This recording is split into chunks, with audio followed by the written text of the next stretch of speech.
Hello, Dr. Richard, and welcome to Computer Science Chats. How are you? I'm very fine today. I've prepared several questions to ask you. So first, could you please introduce yourself and your educational background? Sure. So I'm Golden Richard. I'm professor of computer science and associate director for cybersecurity at LSU. And previously, I was at the University of New Orleans for a bunch of years. And I did an undergrad degree in New Orleans at the University of New Orleans, and then went to the frozen north and attended The Ohio State University and got a master's and PhD there. And here Thank I am. you. So what inspired you to pursue computing as a career? So when I was a child, I don't think I had any idea that I'd be a computer scientist, but I did know that I'd be a scientist of some sort because I loved playing with chemistry and electronics and so forth. And in the late 1970s, the Radio Shack near my house in New Orleans got a bunch of computers that they were selling. And while I couldn't afford one at the time, because, in 1977, the first computer they were selling was roughly $2,500. So you can sort of figure out what that is in today's dollars and see that it's kind of a lot for a child to afford. But I spent every moment that I could find in the Radio Shack playing with the computer that wasn't mine, but the manager was very, very kind to me and let me spend as much time as I wanted there. So, and that, took off slowly at first and then became an absolute obsession where I was every single waking moment, I was either in the Radio Shack or scribbling code on legal pads at my grandmother's house all night long to try them out the next day at Radio Shack. So, and here I am. Yeah, that's very interesting. So how would you describe computer science or computing fields in general?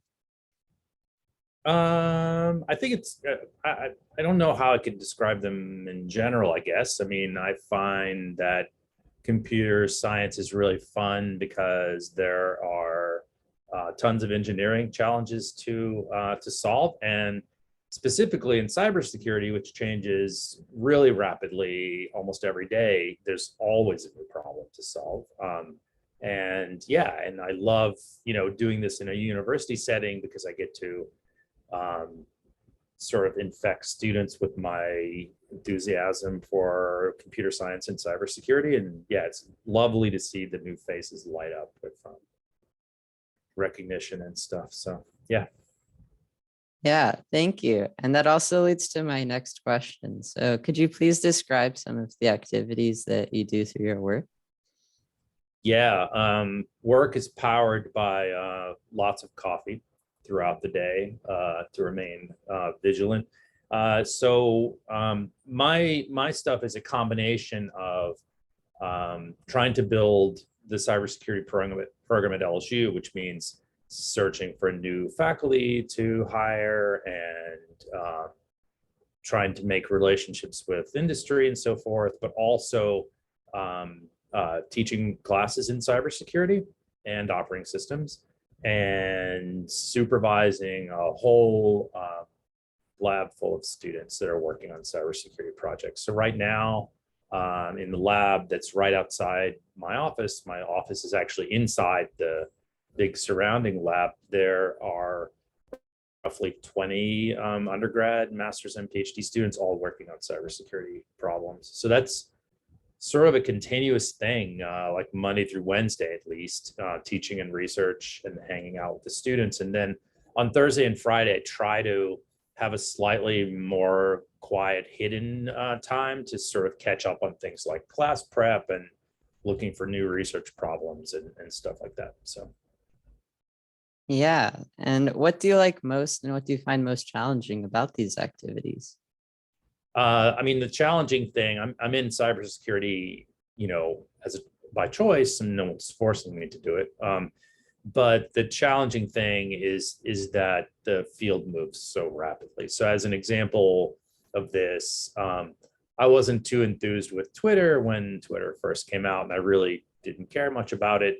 But then it rapidly became clear that I'd have to at least become a consumer of Twitter because cybersecurity people use it, for example, to rapidly disseminate information about attacks and things like that. And so there's a few hashtags on Twitter where you can get sort of real-time updates of what's happening. And it's kind of the only thing that's fast enough to respond, besides mailing lists and stuff. But like, yeah, email and all that is too slow. So yeah, it's a little bit nerve-wracking, but as long as I have the energy to run it 24/7, essentially around the clock, I'll keep doing it. That's very interesting. And I also wanted to ask, what do you like most about cybersecurity? It's sort of the same thing, I believe. I mean, it's the challenges are really quite hard. And I mean, unlike some things, which, those other things are valuable too, where you sort of have to search for some impact on real people. I mean, I think solving problems in cybersecurity has a direct and immediate impact, since, private citizens and corporations and the government and really everyone is impacted by cyber attacks. And so the work we do in the lab, and the work we do as an educational institution, teaching people how to, deal with cybersecurity problems. But the research is focused on, finding and analyzing really nasty malware. So yeah, we don't have to struggle to justify why we do this stuff. So yeah, that's the most fun part, solving cool problems. Thank you. What advice would you have for high school students who'd like to get into this field? Yeah, you can't use my career path anymore. So people have asked me, like, how did you get started and what can I do to be, a cybersecurity professor or a cybersecurity practitioner? There are no Radio Shacks anymore, right? So that doesn't work. And the reason that career path was necessary for me is that computers were rare and expensive, and they're really not expensive now. Anybody can buy a Raspberry Pi and do way more than I was doing in 1978 or whenever that was. And so, yeah, as a high school student, if you're lucky enough to have computer science or cybersecurity classes in your high school, absolutely take them. If you don't have that access, then at least concentrate on math and any classes that can help improve your communication skills. Because I think a common misconception is that it's all like hacking programming math, but the communication part is really, really important. So that means writing and any classes that allow you to do public speaking and stuff, also important. And then, the nice thing is even if you have a Chromebook, if you have any access to the wider internet at all, you can find blog posts and all kinds of resources online that can teach you about programming and malware and forensics and stuff. So it's a great time to learn. It's much, much easier than it was for me when, books were scarce and computers were expensive and I couldn't touch the computer when Radio Shack was closed, and there were a lot of constraints. I'm not complaining. I had a lot of fun, but it's much easier now. Yeah. Yeah, that's very interesting. And I also wanted to ask, where do you think computing or cybersecurity is going to go in the future?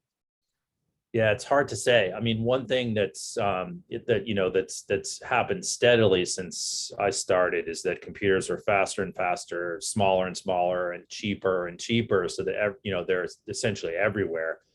I mean, the fact that we can put computers everywhere and we're sticking them in things like thermostats and doorbells and refrigerators and stuff, it means we're also spreading vulnerability to cyber attacks, right? So I love computers. I'm a big consumer of computers. My house doesn't have things like smart thermostats and smart microwaves and refrigerators and stuff, or Alexa or Siri or any of these things, because I don't want these devices around and the potential for them to be attacked. Yeah, I mean, I think, the challenges, because of all this access, is the challenges in cybersecurity are going to get harder and harder. So yeah, computers everywhere, smaller, cheaper, more cyber attacks, more cybersecurity work to do. Thank you very much for meeting with me and for being willing to do this interview. Sure, anytime. Yeah, thank you. Thank you.